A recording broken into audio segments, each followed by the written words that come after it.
welcome to the channel. My name is Josh and you're watching Our History. Today we're going over the life of Sechele I, who ruled over the Kwêna people in what is now Botswana and was an influential evangelist for Christianity in the 1800s.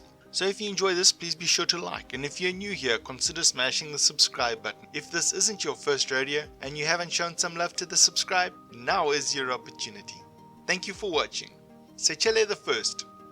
Sechele I, also known as Sechele or Rra Mokonopi, was a prominent figure in Botswana's history. Born in 1812, he ruled over the Kwêna people and played a significant role in the spread of Christianity in Africa. Sechele was converted to Christianity by the famous explorer and missionary David Livingstone. He became Livingstone's only African convert to Christianity, although their relationship later became strained. Despite this, Sechele continued to serve as a missionary among his own people and other African communities.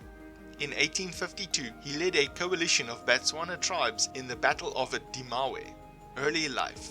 Sechele was born in 1812 in what is now known as Botswana. He was the son of the chief of the Kwêna tribe, a subgroup of the Tswana people. However, when Sechele was just 10 years old, his father was killed, leading to a division of leadership within the tribe between his two uncles. In order to escape this conflict, Sechele and some of his supporters fled into the desert. During this time, in exile, he lived among the Ngwato people and eventually married Makgokong, who was the daughter of Chief Rra. In 1831, Sechele successfully replaced one of his uncles and became the ruler of half of the Bakwena tribe.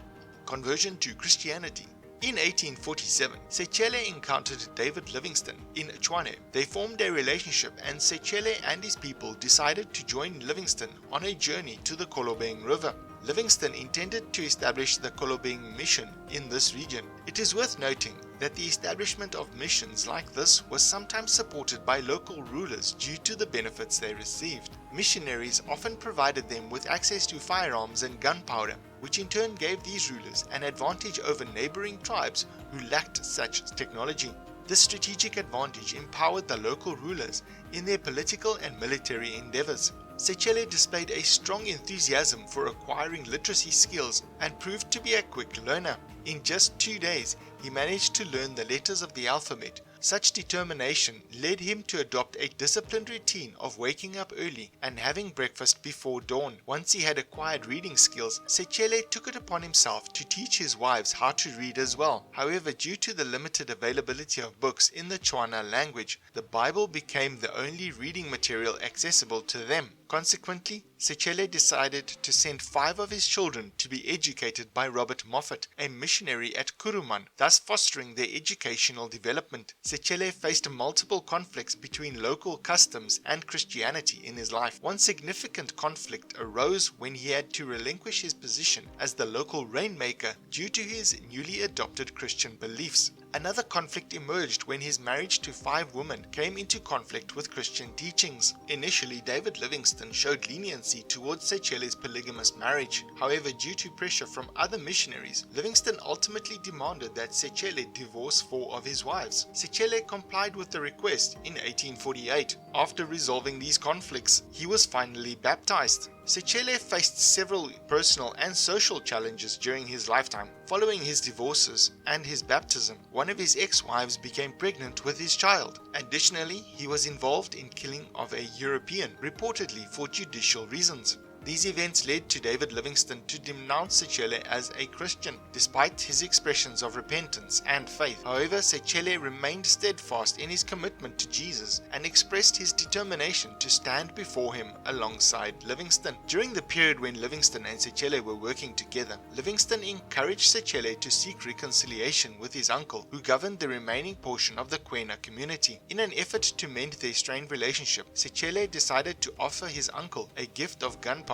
However, the uncle became wary of the present and set it ablaze. Unfortunately, this action led to his demise as the gunpowder exploded. As a result, Sechele was able to reunite the tribe, as the loss of his uncle paved the way for a more cohesive community under his leadership. Sechele displayed deep independent thinking and strong commitment to Jesus Christ. Unlike many African converts of his time, he went beyond accepting European Christianity and sought to understand the original teachings of Christianity by turning to the Bible. This led him to develop a more African form of Christianity. This approach, however, generated controversy, and traditional missionaries labeled him as a half-Christian, half-heathen. Battle of Dimawe.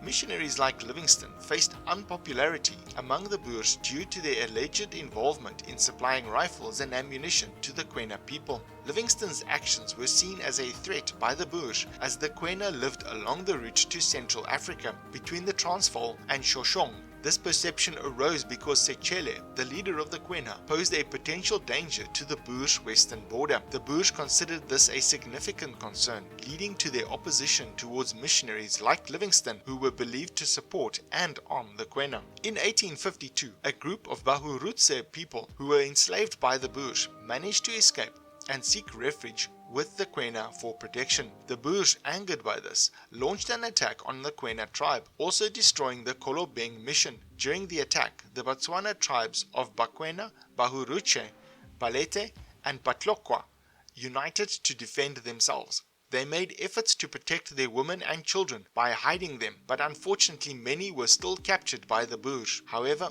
under the leadership of Sechele, Kama of Bangwato, and Bathoen I of Bangwaketse, the Batswana tribes successfully defeated the Boers using a combination of strategic planning and superior firepower. Both Sechele and the London Missionary Society lodged complaints about the Boers' actions to the Colonial Secretary in London. However, due to the ongoing negotiations between the British and the Boers regarding the Sand River Convention, the British High Commissioner was instructed to only give friendly remonstrances to the Boers. The British did not want to jeopardize their relationship with the Boers by appearing to support Sechele. Furthermore, the British had their own interests in consolidating their position in the region, prioritizing their own agenda over protecting the African inhabitants from the Boers. Sechele traveled to England in hopes of seeking Queen Victoria's protection, but he ran out of resources upon reaching Cape Town. Mission. Sechele was a devout Christian who possessed extensive knowledge of the Bible and had a strong determination to spread Christianity. He initially focused on educating his own people, teaching them how to read and introducing them to the scriptures. Additionally, Sechele embarked on long journeys spanning hundreds of miles to evangelize other African communities. In 1859, when Moffat led a group of missionaries into Matabeleland, he discovered that Sechele had already preceded them, and the local Ndebele population was already engaging in Christian prayers. However, Moffat's mission faced challenges due to a lung disease outbreak among the missionaries' oxen, causing fear and resistance among the Ndebele people towards the white missionaries. It wasn't until the 1880s that any official conversions among the Ndebele were recorded. After the departure of David Livingstone, Sechele returned to some of his traditional customs, such as rainmaking and polygamy. However, missionaries were critical of his actions as he used his extensive knowledge of the scriptures to justify his behavior. Surprisingly, Sechele's influence in propagating Christianity was remarkable, according to Neil Parsons of the University of Botswana. In fact, Sechele's efforts in spreading Christianity in the 19th century Southern Africa were deemed more significant than those of many European missionaries. Additionally, under his leadership, Sechele's region became a sanctuary for those fleeing persecution, and the population he governed exceeded 30,000 at the time of his death in 1892. If you made it this far, I hope you're really enjoying this channel, and if you'd like to support the creation of more content like this, because all contributions are greatly appreciated, consider joining the channel in the membership tab, or check out the Patreon link in the description below.